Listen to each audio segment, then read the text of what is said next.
देश की राजधानी दिल्ली का जंतर मंतर इस वक्त एक बार फिर छात्रों के गुस्से और विरोध का बड़ा केंद्र बना हुआ है।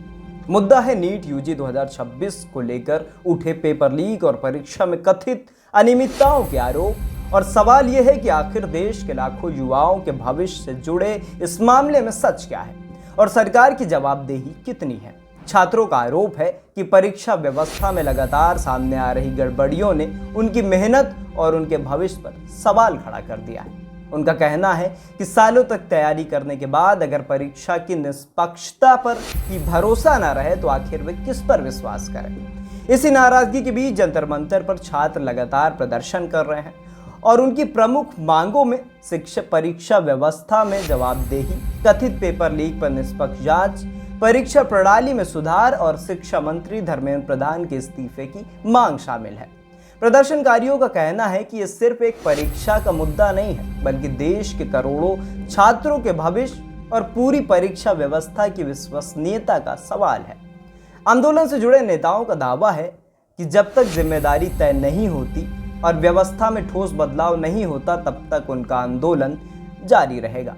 लेकिन इस पूरे विवाद में सरकार का पक्ष भी समझना जरूरी है।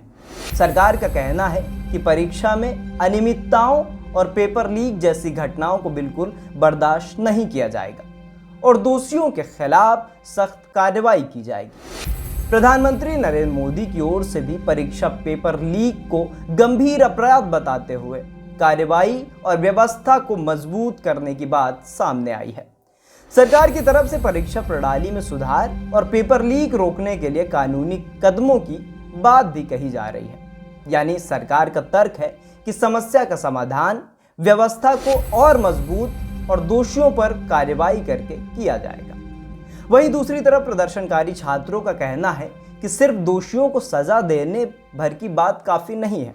उनका सवाल है कि अगर परीक्षा व्यवस्था में इतनी बड़ी गड़बड़ी की शिकायतें सामने आती हैं तो इसकी जिम्मेदारी आखिर किसकी है।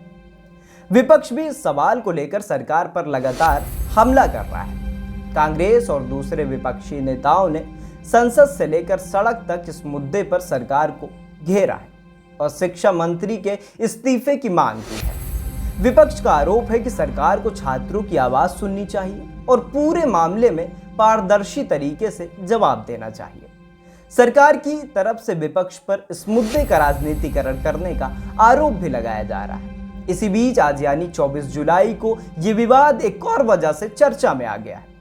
दिल्ली विश्वविद्यालय की ओर से छात्रों को जंतर मंतर पर चल रहे प्रदर्शनों से दूर रहने की सलाह दिए जाने के बाद कांग्रेस नेता और लोकसभा के विपक्ष के नेता राहुल गांधी ने इस पर सवाल उठाए हैं। राहुल गांधी ने कहा कि छात्रों को लोकतांत्रिक तरीके से अपनी आवाज उठाने के लिए डराया या धमकाया नहीं जाना चाहिए। इसके बाद जेएनयू की ओर से भी छात्रों और शिक्षकों को जंतर मंतर के प्रदर्शनों से दूर रहने की सलाह दिए जाने की खबर सामने आई है। विश्वविद्यालयों का पक्ष यह है कि छात्रों को कानूनी और अनुशासनात्मक कार्रवाई से बचना चाहिए, जबकि विरोध करने वाले पक्ष का सवाल है कि क्या छात्रों को अपनी बात रखने के लिए लोकतांत्रिक अधिकार से रोका जा सकता है। इसी बीच मामला अब सुप्रीम कोर्ट तक पहुंच चुका है। आज की सुनवाई से जुड़ी रिपोर्टों में नीट यूजी और परीक्षा सुधारों को लेकर अदालत में केंद्र सरकार के जवाब और व्यापक दृष्टिकोण रखने की बात सामने आई है। यानी अब ये विवाद सिर्फ जंतर मंतर या संसद तक सीमित नहीं है, बल्कि न्यायपालिका के सामने भी परीक्षा व्यवस्था और उससे जुड़े सवालों पर सुनवाई हो रही है। इस पूरे मामले में एक और महत्वपूर्ण बात यह है कि नीट को लेकर सिर्फ पेपर लीक के आरोप ही चर्चा में नहीं है।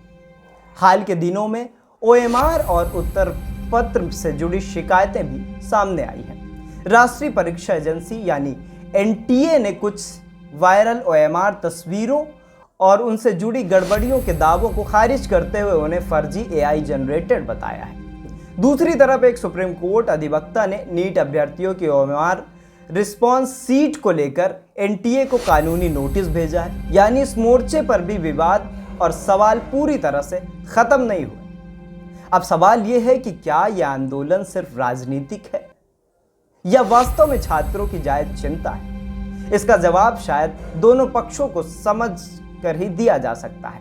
छात्रों के लिए यह उनके कैरियर और भविष्य का सवाल है इसलिए उनकी चिंताओं को गंभीरता से सुना जाना चाहिए। वहीं किसी भी आरोप को जांच पूरी तरह होने के पहले अंतिम सच मान लेना सही नहीं होगा। सरकार की जिम्मेदारी है कि वह निष्पक्ष जांच कराए, दोषियों पर कार्रवाई करे और छात्रों के सामने पूरी पारदर्शिता के साथ तथ्य रखे।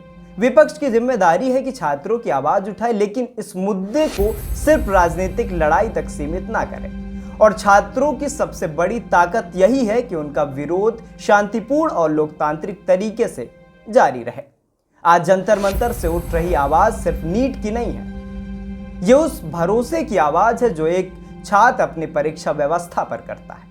एक गरीब परिवार का बच्चा जब सालों तक मेहनत करता है, माता पिता अपनी जमा पूंजी लगाकर उसे पढ़ाई कराते हैं और एक परीक्षा के जरिए वो अपने भविष्य का सपना देखता है, तो उस परीक्षा की निष्पक्षता पर कोई भी सवाल बहुत बड़ा सवाल बन जाता है। लेकिन इस पूरे विवाद का अंतिम सच जांच और न्यायिक प्रक्रिया से ही सामने आएगा।